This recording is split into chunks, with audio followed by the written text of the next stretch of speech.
अरहंत सिद्ध वितराग परमात्मा निर्ग्रंथ आप्त ज्ञानी सद्गुरुदेव एवं आगम वाणी को भावमय वंदन नमन। सभी भव्यात्माओं की भव्यता को प्रणाम। श्री कृष्ण एक ऐसे महापुरुष जिनसे सभी लोग भिन्न भिन्न तरह की प्रेरणाएं पाते हैं। एक ऐसी शख्सियत जिनसे सभी लोग भिन्न भिन्न रूप से अपना जुड़ाव बना लेते हैं। बहुतों ने उन्हें अपनी कथा का पात्र बनाया, अनेकों ने उन्हें अपनी कविताओं का, भजनों का, गीतों का नायक बनाया। सभी ने उन्हें अपने अपने अलग अलग रूपों में ध्याया। किसी ने उन्हें बाल गोपाल के रूप में, तो किसी ने बंसी बजाते मुरलीधर लीलाधर के रूप में ध्याया। किसी के लिए वे नंद यशोदा के घर क्रीड़ा करने वाले नटखट माखन चोर कान्हा हैं, तो किसी के लिए गोपियों संग रास रचाते लीलाधर कन्हैया हैं। किसी के जीवन रथ को चलाने वाले वे सारथी हैं और किसी की लाज बचाने वाले मधुसूदन हैं। किसी को सब कष्टों का हरण करने वाले, उनको जीवन में सही मार्गदर्शन देने वाले उनके परम उपकारी गुरु हैं, सखा हैं, तो किसी के लिए वे साक्षात ईश्वर के अवतार हैं। कई सारे नाम हैं उनके और कई सारे रूप हैं उनके। सारे नाम उनके हैं और सारे रूप हैं उनके, लेकिन फिर भी अपने भीतर में वे सभी नामों और सभी रूपों से परे हैं अरूप। उनकी ऐसी अद्भुत विशेषता है कि वे सभी को अपने से लगते हैं, लेकिन वास्तव में अपने भीतर वे किसी के नहीं हैं। सब उनके अपने हैं, लेकिन फिर भी वे उन सभी से निर्लिप्त हैं, सभी से अछूते हैं। इसीलिए तो उन्हें हम कहते हैं अनासक्त कर्म योगी, योगीश्वर श्री कृष्ण। जैन, बौद्ध और वैदिक तीनों ही परंपराओं में उनका जिक्र आता है और सभी ये मानते हैं कि वे निश्चय ही महापुरुष थे। जैन परंपरा में तो 63 श्लाघनीय पुरुषों में उन्हें वासुदेव के पद को सुशोभित करने वाले श्लाघनीय पुरुष कहा जाता है और माना जाता है कि वे भावी तीर्थंकर के रूप में इस जगत को प्रकाशित करने वाले हैं।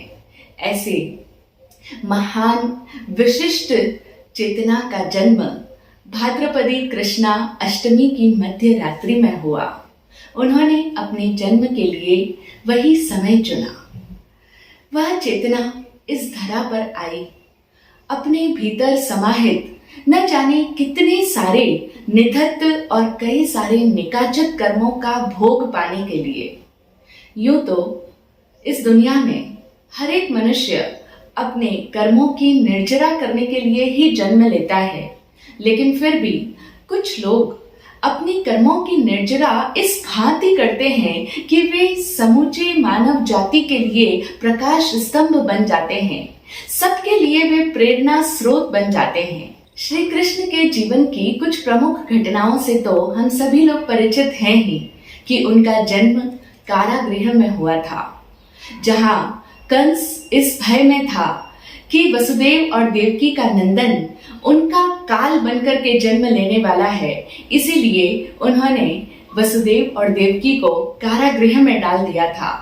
तो ये उनके पूर्वकृत कर्मों का भोग ही तो था कि उनका जन्म ही बंदी गृह में हुआ था, लेकिन फिर भी महापुरुषों का पुण्य प्रताप ऐसा था कि उन्हें जन्म के पश्चात सुरक्षित रूप से गोकुल में नंद और यशोदा के यहाँ पहुंचा दिया गया। लेकिन उसके बावजूद भी क्या वे चैन से सुकून से बैठ पाए? सामान्य बालकों की भांति उनका बचपन कभी नहीं रहा। वहां पर भी कंस दुश्मनों को लगातार भेजता रहा उनका संहार करने के लिए, उनके विनाश के लिए। वो कोई भी कदम, कोई भी कोर कसर बाकी नहीं छोड़ता था। लेकिन उसके बावजूद उनका पुण्य प्रताप ऐसा था कि ना तो वे स्वयं बचते रहे, बल्कि वे अपने आसपास के लोगों को भी बचाते रहे, उनकी भी रक्षा करते रहे। उनके जीवन की घटनाओं को देखें तो ऐसा लगता है कि समुद्र की लहरों की भांति वे गिरते और उतराते रहे। रोलर कोस्टर की तरह जीवन की घटनाओं ने उन्हें बहुत सारा उतार और चढ़ाव दिखाया। अप्स एंड डाउन्स इतने सारे आए उनके जीवन में, लेकिन उन सारे चढ़ाव और उतार के बीच में भी वे बिल्कुल समता में जिए, वे बिल्कुल बैलेंस्ड रहे। यही तो उनकी सबसे बड़ी विशेषता थी और यही श्री कृष्ण के जीवन दर्शन से हमें भी सीखने को मिलता है कि जहाँ चारों तरफ अशांति हो, उसके बीच में भी वो चेतना अपने भीतर में शांत है, स्थिर है। जहाँ चारों तरफ उनके हर तरह की विषमता का साम्राज्य है, आर्थिक विषमता है, राजनीतिक विषमताएं हैं, सामाजिक विषमताएं हैं, सारे लोग विषम भावों से भरे हुए हैं, लेकिन उसके बावजूद वे उन सब के बीच में भी समता भावों में हैं। यही उनकी सबसे बड़ी विशेषता रही कि वे सदैव संतुलित अवस्था में जिए।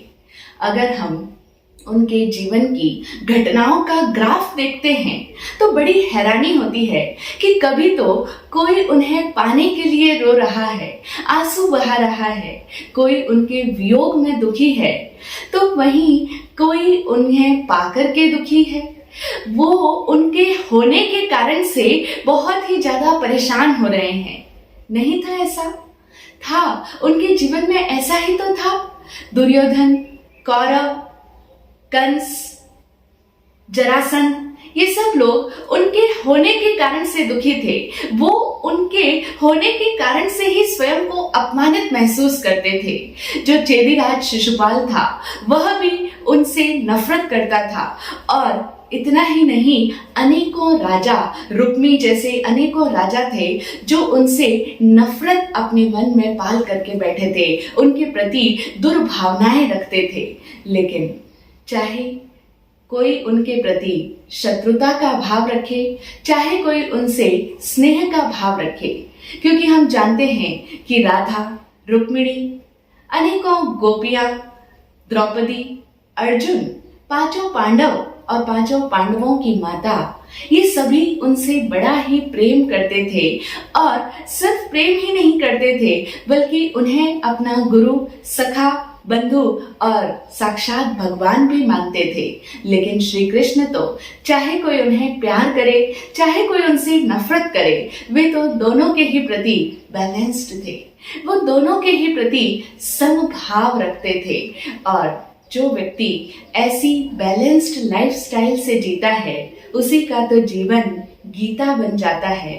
बाकी हम सबका जीवन तो रीता है, क्योंकि ऐसी घटनाएं, ऐसी स्थितियां तो न सिर्फ श्री कृष्ण के जीवन में थी, बल्कि हम सब लोगों के साथ भी ऐसी स्थितियां होती है। कई लोग होते हैं जो हमें बड़ा प्यार करते हैं, वो लोग हमें अपना लकी चार्म समझते हैं, वो लोग हमें पाकर के अपने आप को सौभाग्यशाली मानते हैं। और वहीं कई लोग ऐसे भी होते हैं हमारी लाइफ में जो हमसे बहुत नफरत करते हैं, वो हमें देखना भी पसंद नहीं करते, उनके लिए हम बहुत ही मनहूस होते हैं। लेकिन हम उन दोनों के प्रति कैसा नजरिया रखते हैं? क्या हम भी उन महान योगीश्वर श्री कृष्ण की भांति दोनों के ही प्रति बैलेंस्ड दृष्टि रख पाते हैं? दोनों के प्रति हमारा नजरिया संतुलित रह पाता है? नहीं रह पाता। हम तो जो लोग हमसे प्यार करते हैं उनको देख करके हमें बड़ी खुशी महसूस होती है, क्योंकि वो हमसे सुख पा रहे हैं, यह बात हमारे लिए खुशी की होती है। और जो लोग हमसे दुख पा रहे हैं, जो हमें देखना भी पसंद नहीं करते हैं, हमसे शत्रुता रखते हैं, उन्हें देख करके हमें बड़ा बुरा फील होता है। तो ये जो अच्छा लगना और बुरा लगना है, बस यही तो हमारी विषमता है।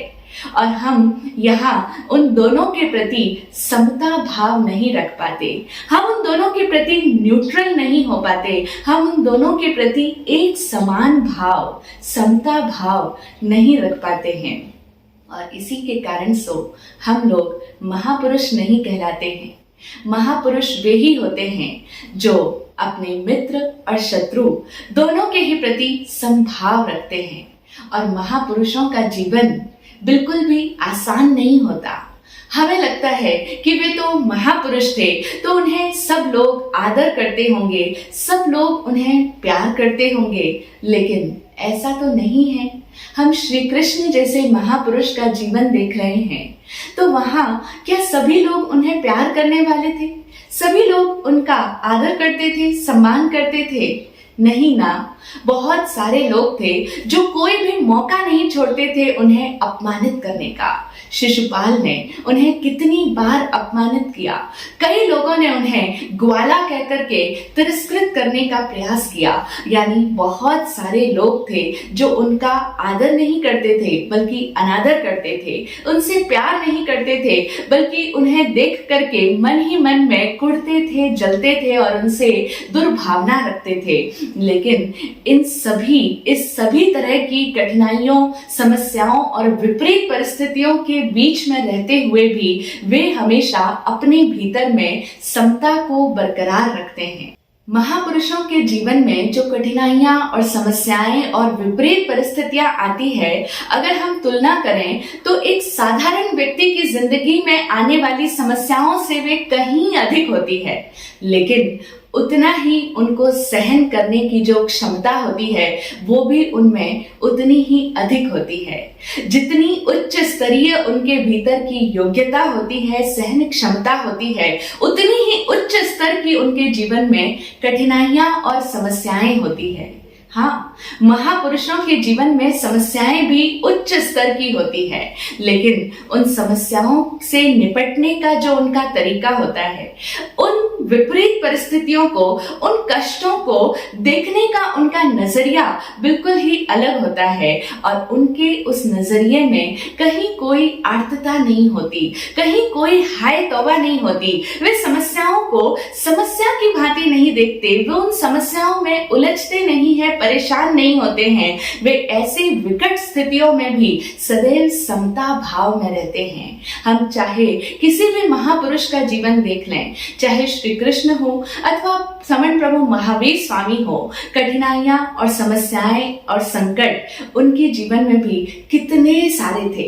अगर हम अपने जीवन से तुलना करें तो हम तो उनके जीवन में आने वाले कष्टों में से यदि एकाध कष्ट भी हमारे जीवन में आ जाए तो हम उसे सहन ना कर पाए। हम तो जरा जरा सी समस्याओं में विचलित हो जाते हैं, हाय तौबा मचाने लग जाते हैं, परेशान हो जाते हैं, उठापटक करने लग जाते हैं। लेकिन महापुरुषों का जीवन हमें यही तो सिखाता है। उनके जीवन से हम ये देखते हैं, हम ये पाते हैं कि कैसे इतने अधिक, इतनी उच्च स्तरीय संकटों में, कष्टों में भी वे अपने भीतर की समता को बरकरार रख पाते हैं। हम सभी ने संतुलन साधने वाले तराजू को, तुला को तो देखा ही होगा। अगर हमें ये कह दिया जाए कि तुम्हें उस तराजू को पकड़ना है और उसके दोनों पलड़ों को संतुलित रखना है, तो हमें अपना ध्यान कहां पर देना होगा? हमें अपना ध्यान जहां से हमने उस तराजू को पकड़ के रखा है वहां पर देना होगा। हमें ये ध्यान रखना होगा कि कहीं वो हिलडुल तो नहीं रहा है, क्योंकि अगर वही हिलडुल रहा है तो फिर दोनों पलड़े बैलेंस नहीं रह पाएंगे।